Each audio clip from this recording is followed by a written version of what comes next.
నాకు చాలా గర్వంగా ఉంటుంది, చాలా ఆనందంగా ఉంటుంది. అతని హార్స్ రైడింగ్ చూస్తే మటుకు నాకు చాలా అసూయ వస్తుంది. నాకు చాలా తక్కువ సందర్భాల్లో నాకు అసూయ వస్తాయి. మొన్న ఈ మధ్యన అరకుకి వెళ్ళినప్పుడు గిరిజన ప్రాంతాల్లో ఉన్న సోదరులను చూసి ఆ పచ్చని చెట్ల మధ్య వాళ్ళ జీవన విధానాన్ని చూసి నాకు అసూయ వచ్చింది. అలాంటి అసూయ రామ్ చరణ్ని చూస్తే నాకు మగధీరలు అనిపించింది. ఎంత అద్భుతంగా చేస్తున్నాడు అతను. చిన్నప్పుడు నేను కూడా నేర్చుకొని ఉంటే, ఇలా ఇంట్లో కూర్చొని కాళ్ళు బాలజాపుకొని కూర్చోకుండా, పుస్తకాలు కాకుండా ఇంకేదైనా చేస్తుంటే నేను ఇంత అద్భుతంగా చేసేవాడిని అనిపించేది. ఆ పట్టుదలతోటి నాకు హార్స్ రైడింగ్ నేర్చుకోలేదు జీవితంలో. ఇప్పుడు గబ్బర్ సింగ్ సినిమాకి నాకు హార్స్ రైడింగ్ పెట్టారు.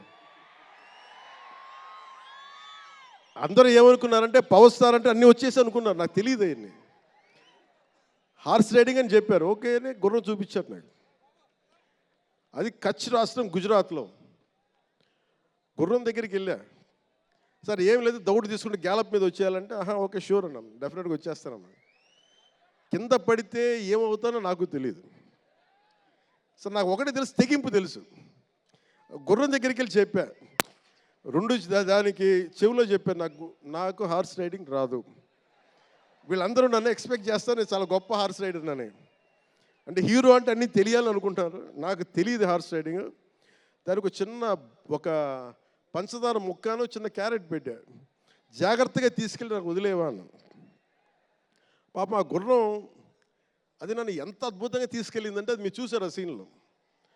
నేను అందరినీ మోసం చేశాను ఆ సినిమాలో. హార్స్ రైడింగ్ రాకుండా సినిమా వరకే హార్స్ రైడింగ్ వచ్చినా కదా.